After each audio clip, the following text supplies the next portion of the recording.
ನಮಸ್ಕಾರ. ಇವತ್ತಿನ ವಿಡಿಯೋ ಒಳಗೆ ನಾವು ಇನ್ಫ್ಲಮೇಷನ್ ಅಥವಾ ಕಾಲಿಗೆ ಬಾವು ಬರೋದು ಇದ್ರ ಬಗ್ಗೆ ಮಾತಾಡೋಣ. ಆಯುರ್ವೇದದ ಪ್ರಕಾರ ಇದಕ್ಕೆ ಶವತ್ತು ಅಂತ ಹೇಳ್ತಾರೆ. ಇನ್ಫ್ಲಮೇಷನ್ ಅಂದರೆ ಏನು, ಅದರ ಲಕ್ಷಣಗಳು ಏನೇನು ಇರ್ತಾವೆ?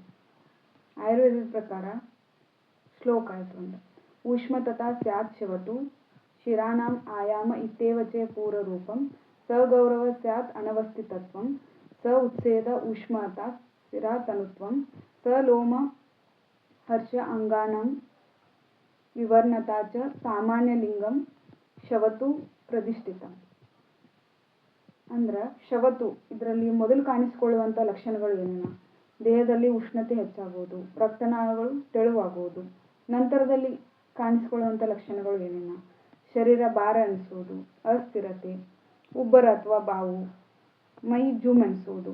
ಇದಕ್ಕೆ ಪೈಲೋ ಎರೆಕ್ಷನ್ ಅಂತಲೂ ಹೇಳ್ತೀವಿ. ದೇಹದ ಬಣ್ಣ ಬದಲಾಗುವುದು. ಇದಕ್ಕೆಲ್ಲ ಕಾರಣಗಳು ಏನೇನು? ಎರಡು ಥರ ಕಾರಣಗಳಾಗಿರ್ತವೆ.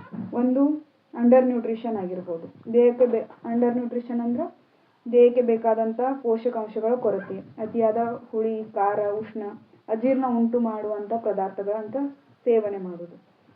ಇನ್ನೊಂದು ಕಾರಣ ಇಂಜುರಿ ಅಂತ ಹೇಳ್ತೀವಿ. ಇಂಜುರಿ ಅಂದ್ರೆ ದೇಹಕ್ಕೆ ಪಟ್ಟು ಬಿದ್ದ ನಂತರ ಆಗುವಂತಹ ಇನ್ಫ್ಲಮೇಷನ್. ಉದಾಹರಣೆಗೆ ಆಕ್ಸಿಡೆಂಟಲ್ ಹಿಸ್ಟ್ರಿ ಆಗಿರ್ಬೋದು, ಕಟ್ಟಿಗೆ, ಕಲ್ಲು, ಶಾರ್ಪ್ ಆಬ್ಜೆಕ್ಟ್ನಿಂದ ಏನಾದರೂ ದೇಹಕ್ಕೆ ಪೆಟ್ಟಾಗಿತ್ತಂದ್ರೆ ಇದು ಇನ್ಫ್ಲಮೇಷನ್ಗೆ ಕಾರಣ ಆಗ್ತದೆ.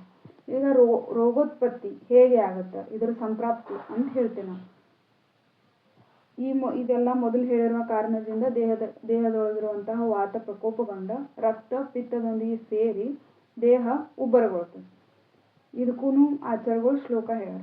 ಬಾಹ್ಯ ಶಿರಃ ಪ್ರಾಪ್ಯ ಯದಾ ಕಫ ಅಶ್ರುಕ್ ಪಿತ್ತಾನಿ ಸಂದುಷ್ಯತಿವ ವಾಯು ಸೇರ್ಬದ್ಧ ಮಾರ್ಗಾಃ ಸ ತದಾ ವಿಸರ್ಪ ಉತ್ಸೇದ ಲಿಂಗಂ ಶವತು ಕರೋತಿ ಅಂತ ಹೇಳಿ.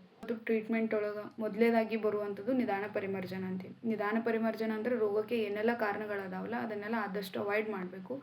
ಹೆಚ್ಚಿನ ಟ್ರೀಟ್ಮೆಂಟ್ ಇದನ್ನೆಲ್ಲ ನೀವು ಒಂದು ಒಳ್ಳೆ ಆಯುರ್ವೇದಿಕ್ ಡಾಕ್ಟರ್ ಹತ್ರ ಹೋಗಿ ಅವರ ಸಲಹೆ ಮೇರೆಗೆ ನೀವು ಟ್ರೀಟ್ಮೆಂಟನ್ನು ತೊಗೊಳ್ಬೋದು.